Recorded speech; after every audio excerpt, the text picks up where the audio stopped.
Bien, vamos a continuar con el tema que traemos sobre las profecías, o diríamos, el tema central es escatología, escatología.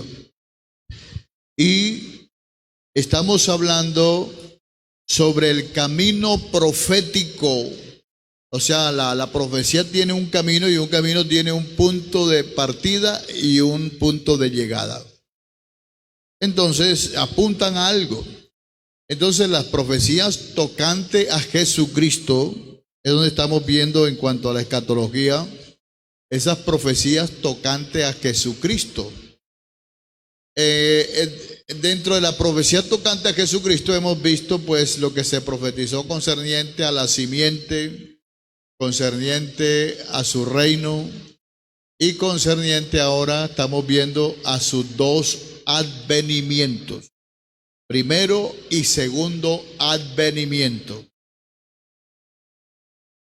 Estas cosas son muy importantes saberlas y tenerlas en orden, porque el cristiano debe crecer en el conocimiento de la palabra de Dios. Y el conocimiento de la palabra de Dios es que tú sepas ubicar cada evento, cada cosa en su lugar y tener ese trazo en cuanto a los hechos que se dan en la Biblia, tanto pasados, presentes y futuros. Entonces, concerniente a los dos advenimientos de Cristo, dice la Biblia en el Salmo número 2. El salmista comienza haciendo una pregunta. Dice: ¿por qué se amotinan las gentes y los pueblos piensan cosas vanas? Se levantarán los reyes de la tierra y príncipes consultarán unidos contra Jehová y contra su ungido, diciendo: rompamos sus ligaduras y echemos de nosotros sus cuerdas. El que mora en los cielos se reirá, el Señor se burlará de ellos.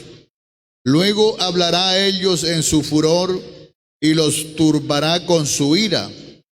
Pero yo he puesto mi rey sobre Sión, mi santo monte. Yo publicaré el decreto. Jehová me ha dicho: mi hijo eres tú, yo te engendré hoy. Dice la palabra del Señor.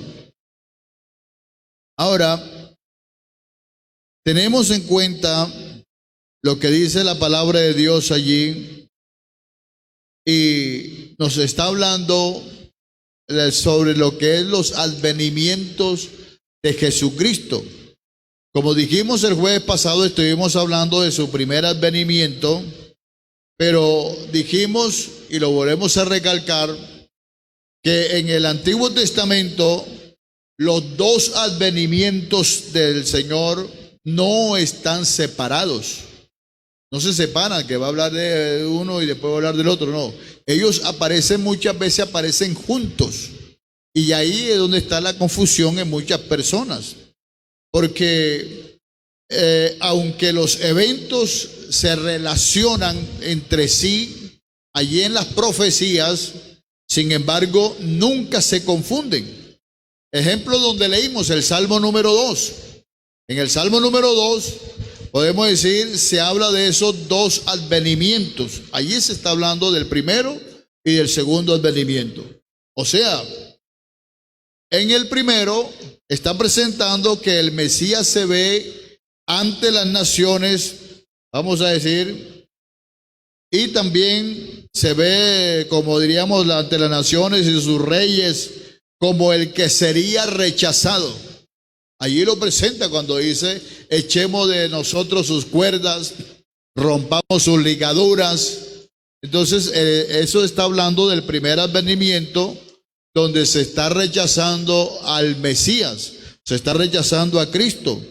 Y allí se ve esa actitud en la gente que se relaciona principalmente con el segundo advenimiento, donde está hablando de esa forma: rompamos sus ligaduras, echemos de nosotros esas cuerdas. ¿Y por qué se amotina la gente y los pueblos piensan cosas vanas? Entonces hay quienes creen que eso es ahora, aplicable ahora.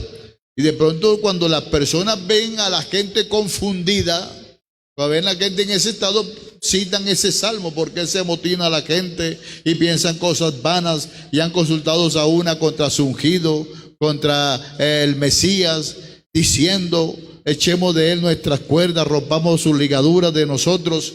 Entonces, creen que se refiere diríamos, a la forma como está la humanidad en estos tiempos, pero no. Esa profecía se refiriera a la primera venida de Jesucristo. Vamos a decir, como de cierta forma se cumplió, y todos los eventos que se relacionan allí. Pero después, si notamos el versículo 6 hasta el versículo 9 de este mismo salmo, allí se ve entonces que Jesucristo toma su trono y se convierte en el monarca conquistador de la tierra. Y el resto del salmo regresa a la relación, se puede decir, del primer advenimiento otra vez. Y se exhorta a los reyes gobernantes a hacer la paz con él, a hacer la paz con Jesucristo, que eso fue lo que no hicieron. Cuando se exhorta de esa forma, porque no es hacer la paz ahora que Cristo venga, sino cuando Cristo vino por primera vez, se exhortaba a la gente de esa manera, los reyes especialmente allí en Israel, que hicieran la paz con él. ¿Por qué? Porque se inflama de pronto su ira.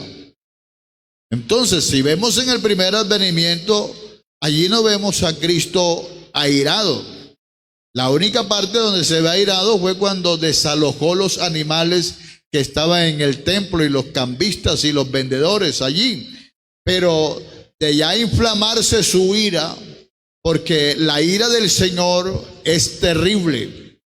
La Biblia dice que allí el valiente gritará, el valiente llorará, y los más encumbrados valientes sus rodillas tropezarán una con otra. Y la gente dirán: escondernos de la ira de aquel que está sentado en el trono. Dirá de esa manera. Pero cuando él vino por primera vez, vino manso, humilde, cabalgando sobre un pollino. Se dejó, diríamos, bofetear, se dejó jalar los cabellos, poner una corona de espinas, se dejó crucificar.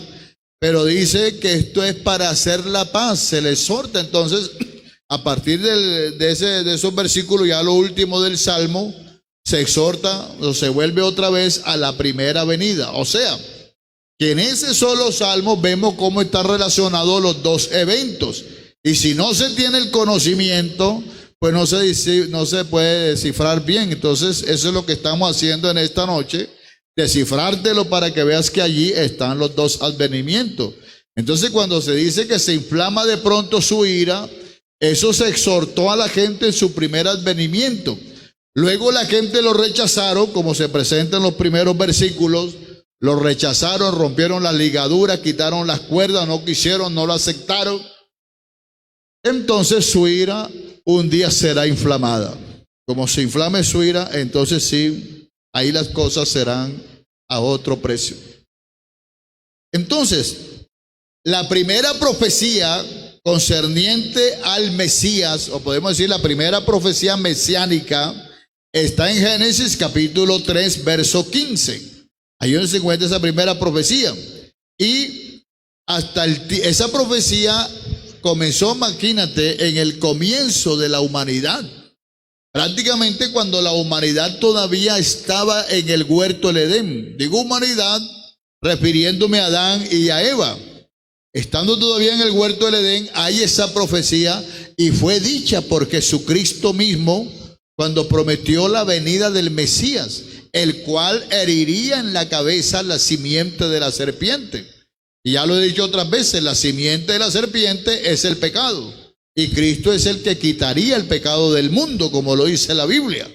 Entonces, allí se da esa primera profecía y esa profecía se extiende, desde luego, hasta el tiempo de su rechazamiento oficial por Israel. Oficialmente Israel rechazó a Cristo, porque hasta allá se extendía la profecía. Ese sería prácticamente, vamos a decir, lo que acontecería según esta profecía, y ellos lo rechazaron cuando dijeron, fuera con ese, crucifícale. Y el Pilato les dijo, a vuestro rey he de crucificar. Y ellos dijeron, no tenemos más rey sobre nosotros sino al César. A este crucifícale, fuera. Y su sangre sea sobre nosotros y sobre nuestros hijos. Entonces por eso es que los judíos, a ellos les vino y le ha venido toda clase de males. Y como se lo profetizó Moisés en el libro de Génesis, donde Moisés les habló, también en Deuteronomio, de que Dios los esparciría sobre la faz de la tierra, serían esparcidos. Entonces esto nos señala allí la palabra de Dios, nos está señalando los dos advenimientos. Esos dos advenimientos de Jesucristo deben distinguirse totalmente el uno del otro, especialmente por el carácter de los eventos. Allí es donde debe distinguirse, porque los eventos son diferentes, diríamos, en la forma como se presenta cada uno de ellos.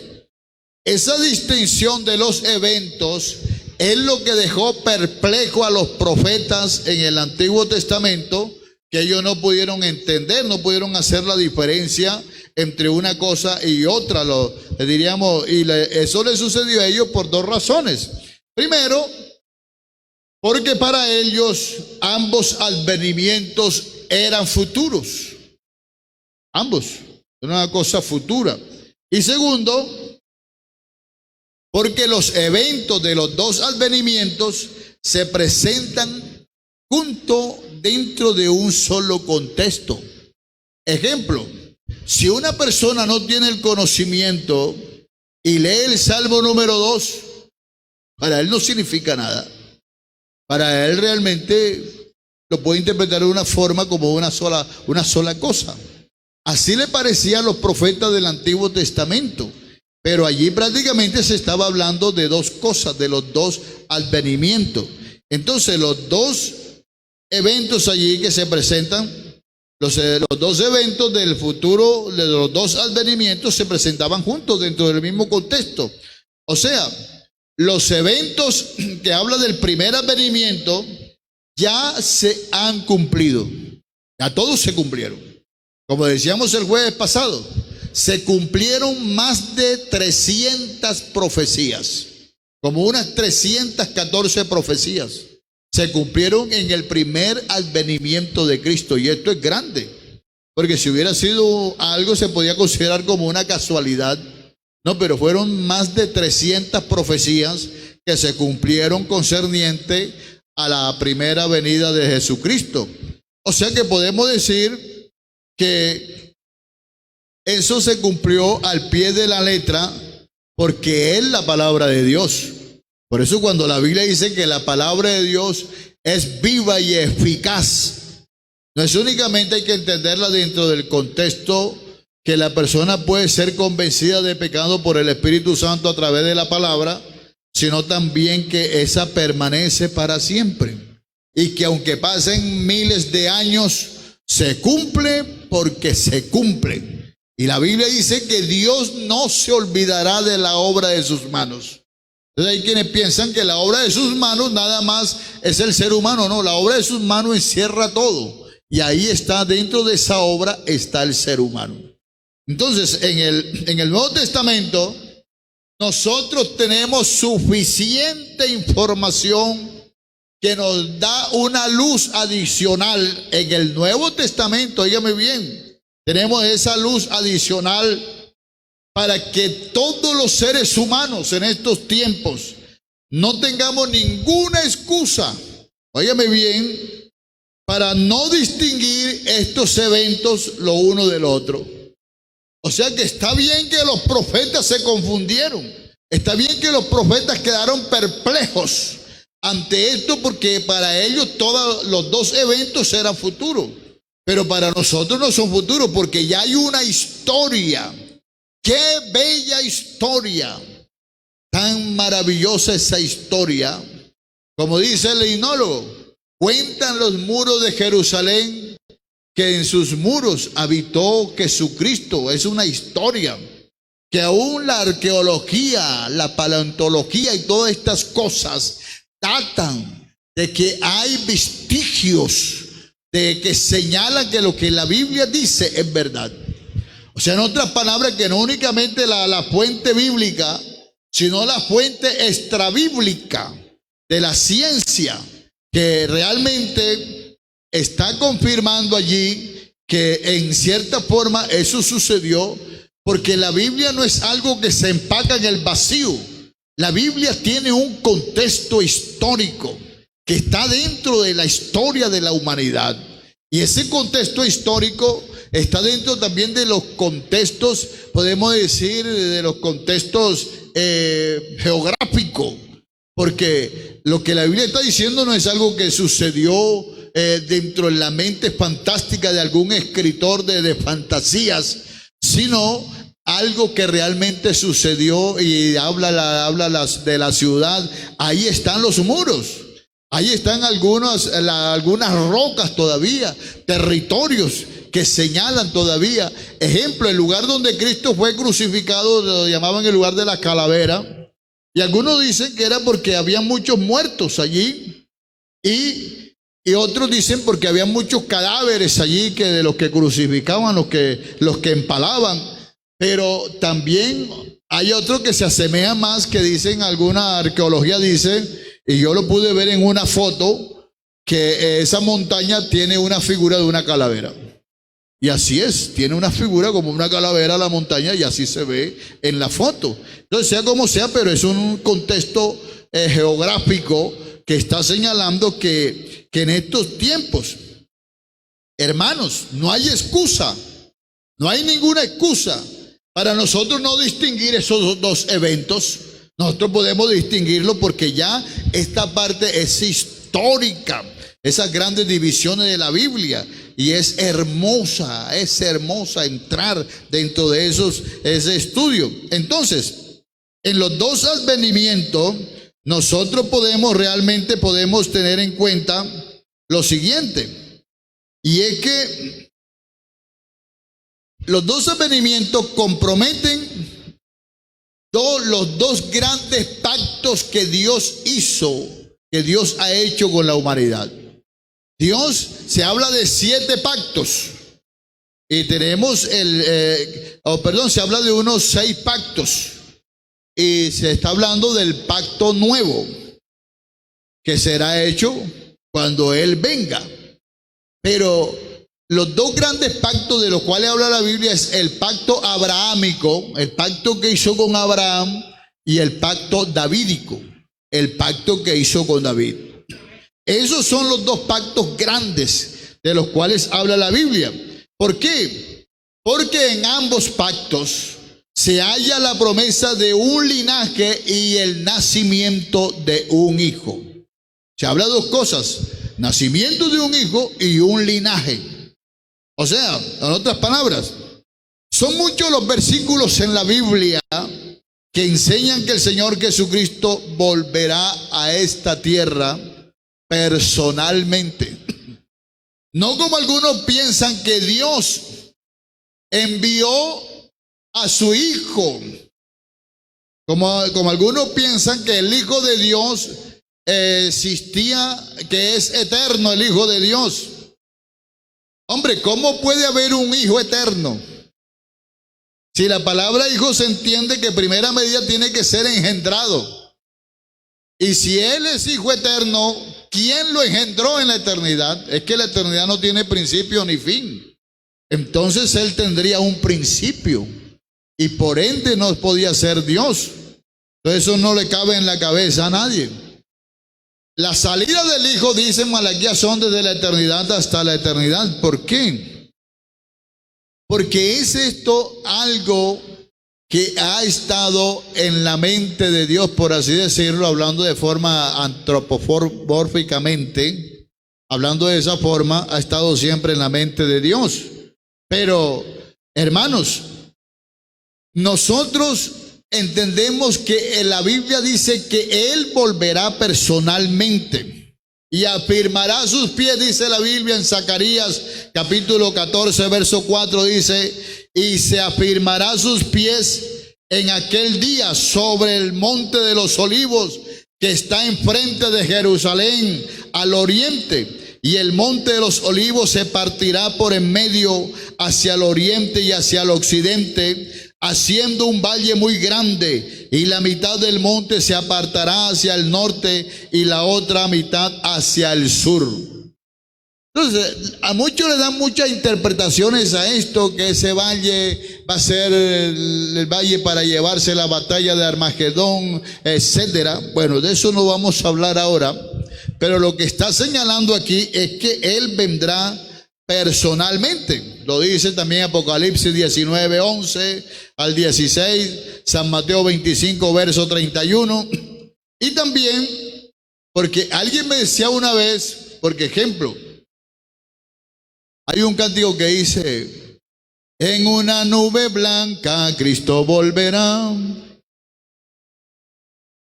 poder y gloria nos levantará, Cristo viene otra vez. Entonces algunos dicen, ¿por qué están cantando ese himno si la Biblia no dice que Cristo va a venir en una nube? Error, porque la Biblia sí dice que va a venir en una nube. ¿Te lo muestro? Búscalo. San Mateo 24, 30. Y entonces aparecerá la señal del Hijo del Hombre en las nubes, viniendo en las nubes. Allí dice San Mateo 24, 30. Lo dice claro, que aparecerá en las nubes. En Hechos 1, 11. Y fue arrebatado y le cubrió una nube y le dieron varones Galileo que estáis mirando al cielo. A este mismo Jesús que habéis visto ir al cielo, así vendrá como le habéis visto ir. ¿Y cómo le vieron ir? En una nube. Apocalipsis 1:7. Y aquí que aparecerá en una nube, dice en Apocalipsis 1:7. Y pare de contar, porque entonces sí vendrá. Cuando venga por segunda vez, sí verán la señal del Hijo del Hombre en una nube. Entonces sí vendrá en una nube. Ahora, si es blanca, no lo sé, pero me imagino que debe ser blanca, ¿no? Pero sí dice que vendrá en una nube. Así lo dice la palabra de Dios. En serio. Entonces, lea los versículos. Entonces, hay dos razones fundamentales para creer que esto es verdad. Que esto que está en la Biblia es verdad. ¿Por qué? Porque es el mismo Dios que lo está diciendo y que lo ha prometido. Y lo que Dios promete lo cumple. Segundo, el que se fue, según Hechos capítulo 1, verso 11, y estando ellos hablando con él, de pronto fue levantado al cielo, y he aquí que una nube lo ocultó de sus ojos, y ellos quedaron mirando al cielo, y se apareció un ángel y les dijo, varones galileos que estáis mirando al cielo, este mismo Jesús que ha sido tomado entre vosotros al cielo, así vendrá como le habéis visto ir. Esto, desde luego, mis estimados, hay que tener en cuenta que Cristo señaló esto, y esto que ellos ven, ¿por qué lo creen? Porque ese que fue levantado al cielo habitó, estuvo con sus discípulos durante 40 días y 40 noches después de haber resucitado.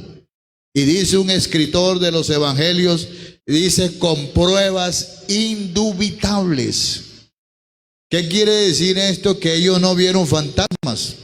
Y Pablo más adelante lo describe diciendo, primero se le apareció a unas hermanas, dice Pablo. Bueno, las hermanas no le creían mucho en ese entonces a las mujeres. Dice, y segundo, entonces se le pareció a Cefas, o sea, Pedro. Y después a Juan, después a los 11. Después dice, a más de 500 hermanos. Si 1, 2 o 10 personas dicen algo, puede ser que de pronto no se crea mucho. Pero a más de 500 personas durante 40 días y 40 noches, estuvo con ellos con pruebas indubitables. ¿Cuáles pruebas indubitables? Cuando le dijo a Tomás, ven, mete tu mano para que te des cuenta que un fantasma no tiene cuerpo como veis que yo tengo. Cuando estaban pescando en el mar, porque ellos creían que ya toda la empresa se había acabado, la empresa del evangelismo, pero no caían en cuenta que apenas era que iba a comenzar y cada quien se fue a su labor. Y estando allí pescando un día, tú sabes que los pescadores, más en aquel tiempo, se ponían, era un trapo por aquí, como lo que llaman eso que usan los guayú, un guayuco, sin camisa y sin nada, y estaban pescando, y no agarraban nada. Y de pronto vieron a alguien caminando en la playa. Hijitos, ¿tenéis pescado algo? Nada. Estaban molestos, no habían pescado nada. Bueno, tiren hacia allá, hacia la derecha, tírenla hacia allá. Y agarraron una cantidad de peces y grande. Y ellos que habían dicho que no tenían nada, de pronto alguien dice, oye, porque ya ellos sabían que él estaba resucitado y se les aparecía de pronto. Oye, ese que está allá es el maestro. Aleluya. Dice la Biblia que Pedro se tiró enseguida al agua. Claro, estaba semidesnudo. No quería que su maestro lo viera así, se tiró enseguida al agua por reverencia. Y se vistió. ¡Y qué maravilla! Encontraron en la playa que ya él tenía un pez asado. Ya habían peces asados. Con todo allí listo para comer, con miel de abeja y todo. Yo me pienso que ellos estarían comiendo allí, de pronto viéndose el uno al otro y como que... Nosotros que no queríamos darle ni un coroncorito, y mira. Y allí comiendo donde él comienza a decir, entonces estos fueron unas pruebas indubitables. Y es cuando le dice, ven acá Pedro, ven. Sale Pedro detrás del Señor así, todo como regañadito, así. ¿Qué mira a decir? ¿Por qué yo me alejé? ¿Quién sabe? Y cuando Pedro dice, Señor, ¿y ese que viene ahí atrás qué? Era Juan, el discípulo que más amaba al Señor y que el Señor lo amaba a él también. Si tú qué tienes que ver con él, si yo quiero que él viva hasta que yo venga, si no es problema tuyo, ven tú, sígueme. Y eso es lo que nosotros debemos aprender. A veces nosotros queremos vivir las experiencias de otros o queremos ser como otros, y eso es un grave error. Cada quien tiene su experiencia con Dios de forma individual, singular. Hay quienes creen que de pronto si a este Dios le respondió de esta manera, él también va a ser de la misma manera para que Dios le responda. Please. Hermanos, hay otros que dicen, voy a hacer también de la misma manera, por favor. Cada quien tiene su experiencia con Dios. Cuando yo comencé a tener mis experiencias con Dios, si yo las refiero, son muy singular. Eso no. Ni yo puedo pretender ser como aquel o ser como el otro o ser otro, pero no. El Señor dice, tú que tienes que ver, lo que yo quiera con él es problema con él. Tú ven y sígueme. Y parte sin novedad. Yo tengo que ver. Tengo que ver si Dios a este le dio, al otro le dio, al otro no le dio, al otro le dio más, que para mí puede ser más. Estas fueron pruebas indubitables. No se pueden negar estas pruebas. Pruebas grandes con las que el Señor se presentó a ellos. Entonces, el tema general tocante al regreso de Cristo con su iglesia, porque ya el regreso con su iglesia, porque hay que entender eso, que Cristo cuando venga por segunda vez viene con su iglesia. Entonces el tema general tocante al Señor al regreso de Cristo con su iglesia tiene una distinción muy singular. ¿O muy singular a quién? A la primera venida. Entonces vamos a decir, ¿por qué? Porque la primera profecía pronunciada, vamos a decir, cuando el hombre apenas comenzaba a multiplicarse. Cuando apenas comenzaba a multiplicarse, imagínate, se da esa primera profecía que el Señor regresaría. Y que regresaría con una cantidad de gente grande. Entonces, ¿cómo alguien me va a decir que eso es abstracto? Que eso es mentira, que eso no es verdad. Porque les voy a decir algo. Estamos entrando a una etapa y prepárense. Porque esta etapa que estamos entrando es donde se va a levantar una cantidad de profecías y de intérpretes bíblicos, entre comillas, que tratarán de confundir a muchos. Y esa es la razón por la cual Dios me ha puesto el sentir de predicarles doctrina, no de darles lechita, no de darle agüita de panela, sino darle alimento sólido para que crezcan en el conocimiento de las Escrituras, en el conocimiento de Jesucristo, que es donde vale la pena crecer, porque el que sigue el Evangelio por meros emocionalismo, por meras cuestiones de, vamos a decir, de sentimientos, esa persona no dura nada en el Evangelio. Cualquiera lo puede arrastrar con cualquier doctrinita por ahí. Porque vendrán tiempos en que la gente va a negar la Biblia, va a negar las Escrituras y tratarán de hacerse libros de acuerdo a sus propias capacidades, así como ha pasado en muchos países que se hacen leyes de acuerdo a sus caprichos, a sus ideas para manejarlas. Así la gente también querrá hacerse escrituras, Biblias, entre comillas, de acuerdo a lo que ellos quieren, a lo que ellos quieran hacer. Y la persecución contra la iglesia será terrible. Pero hermanos, es cuando la iglesia va a florecer mucho más. Y como lo he dicho antes, se va a ver quién ha creído en Jesucristo y quién no ha creído. Ahí se va a notar la diferencia.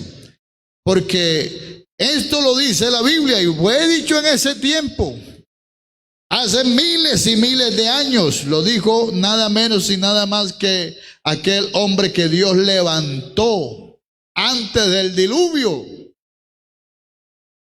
como una señal, como un símbolo, como un tipo del levantamiento de la iglesia. Ese fue Enoc. Así lo dice en el libro de Judas, versos 14 y 15. Dice, de estos también profetizó Enoc. Enoc profetizó de esa gente. Por eso Pablo también lo dice, vendrán tiempos peligrosos, porque se levantarán hombres, y no se van a levantar del mundo, sino de la misma iglesia. Se levantarán hombres amadores de sí mismos, avaros, vanagloriosos, intemperantes, crueles, traidores, aborrecedores de lo bueno, aborrecedores de las cosas de Dios, que inclusive tendrán apariencia de piedad, pero negarán la eficacia de ella. Dice, a estos evitan. Y aquí Judas dice, de estos también profetizó Enoc, séptimo, era el séptimo desde Adán, diciendo, he aquí vino el Señor con sus santas decenas de millares. Aleluya. ¿Para qué? Para hacer juicio contra todos y dejar convictos a todos los impíos de todas sus obras impías que han hecho impíamente y de todas las cosas duras que los pecadores impíos han hablado contra él. Dios nos guarde. Dios nos dé cada día capacidad para entenderle mejor. y seguirle mejor. Ahora, también fue el último mensaje de Cristo al ascender a los cielos, que Él vendría. Y es la última palabra de la Biblia, que Él vendría con sus santos millares. Dice, el que da testimonio de estas cosas, dice Apocalipsis 22, 20, 21. Dice, el que da testimonio de estas cosas, dice, ciertamente vengo en breve. Amén. Sí, ven, Señor Jesús. Dice, y la gracia de nuestro Señor Jesucristo sea con todos vosotros. Amén.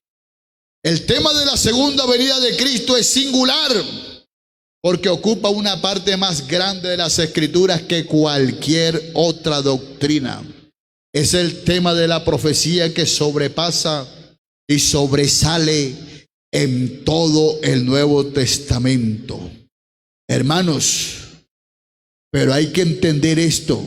Vamos a hablar más adelante cómo será esto, porque Él va a venir es con su iglesia. No te olvides esos versículos de Judas, versos 14 y 15. No los olvides.